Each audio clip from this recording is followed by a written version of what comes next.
There is no doubt house prices have dropped since February 2022. Are houses now really cheaper? Hint, this is a trick question. I'll walk you through the cost of owning a detached house, a semi-detached house, and a condo in the city of Toronto in February 2022 versus now. Let's go.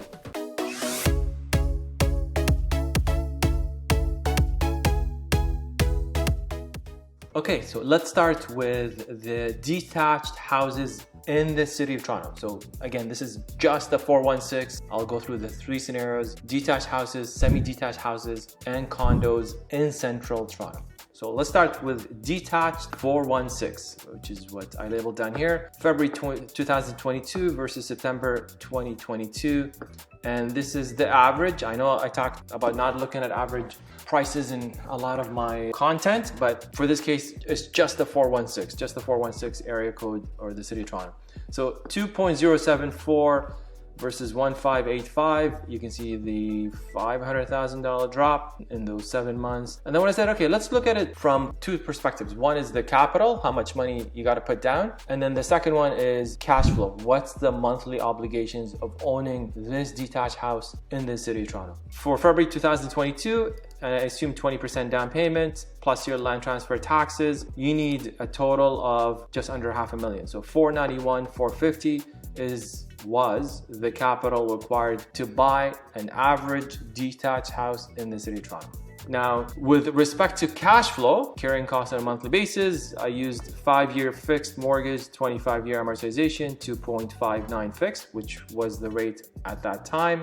You have an initial mortgage of 80% of the purchase price. The monthly mortgage payment was $7,500 and change. If I look at it in September 2022, you have lower purchase price of 1.585, 20% down, land transfer taxes, you're looking at $373,000 is the capital required with 20% down. So $118,000 less that is in your pocket. At 5 now, so that's the capital. When it comes to monthly cash flow, or I should say carrying cost, you have 5.39 in September 2022. You have a smaller mortgage of 1.268. The payment was actually up by $152, so $76.59. So you can see the big drop in price was offset by the higher carrying cost. And yes, it's $152 more a month, but it's pretty close. It's actually, although the house prices dropped by $500,000, about 25%, because of the higher mortgage payments, the monthly carrying cost, it's close. It's $150 different a month. Now, when I look at it over a 5-year period, assuming it's a 5-year fixed, it's $9,100 more because you have $76.59 versus $75.07.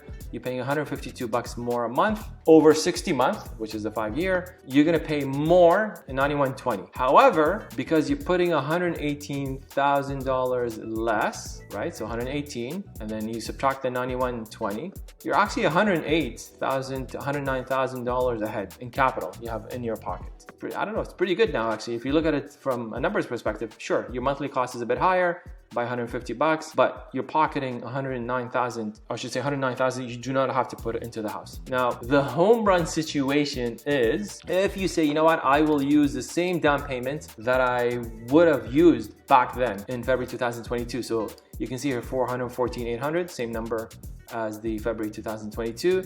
The price of the house prices dropped to $1,585. You got a significantly larger down payment than 20%. This is where you see the big savings, right? So even at a higher interest rate, 5.39, you have a smaller mortgage and your payment is $600 less now compared to if you only put 20%. So this is the home run situation. If you have that capital that was allocated back then and you wanted to put, let's just call that $500,000 into the purchase price, if you put it now at a higher rate, but because you're closing, your purchase price is much lower, this is your biggest savings. So you're $600 less than the 20% case. But again, that is not applicable for everyone. So that's one way to look at it as well.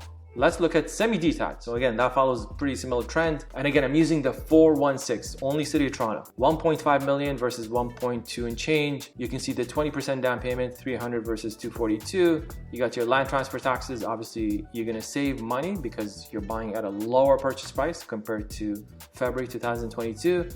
and your total capital you're saving is 69,360. So 283 on September 2022 prices versus you would have had to put 353,000 back in February 2022. So 69 grand in your pocket.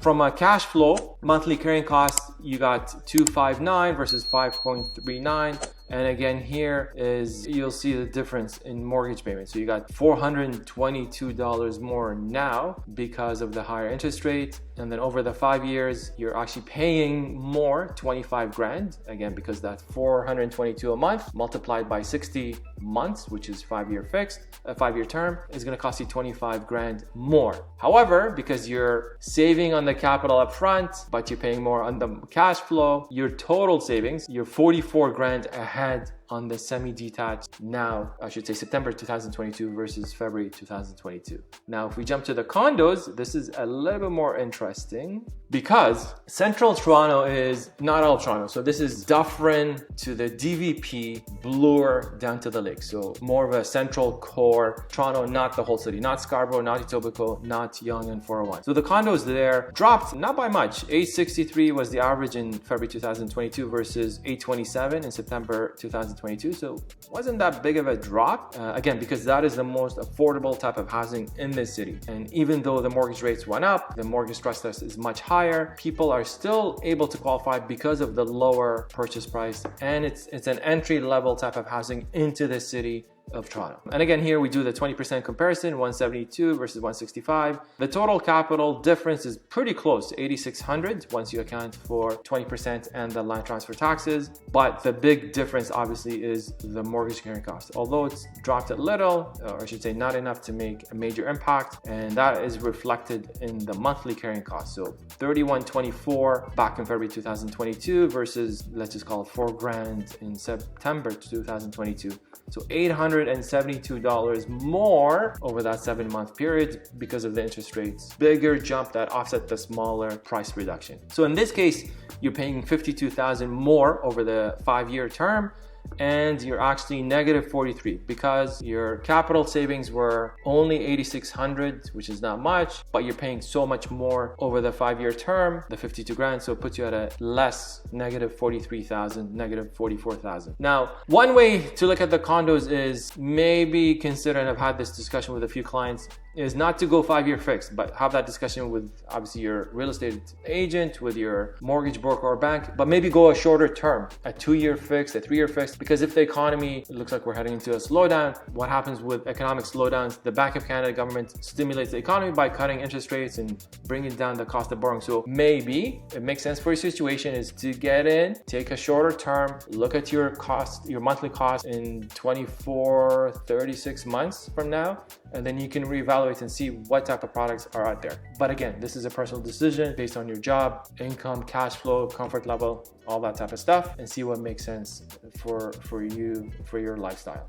There's a lot of noise in the media about real estate. Whether you rent or own, no doubt housing is a hot topic around the water cooler. Well, maybe water cooler chats don't exist anymore since March of 2020. The 2 takeaways from this video are: 1, average numbers are meaningless. Look at specific data on what's happening in your area. What happens in Windsor, Vancouver, or Halifax is irrelevant to specific areas in the city of Toronto.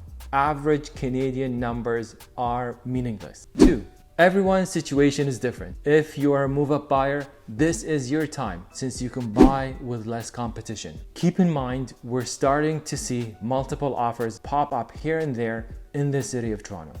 If you've enjoyed this video, check out this video. Will Toronto house prices drop? You will be surprised. And until next time, happy home hunting.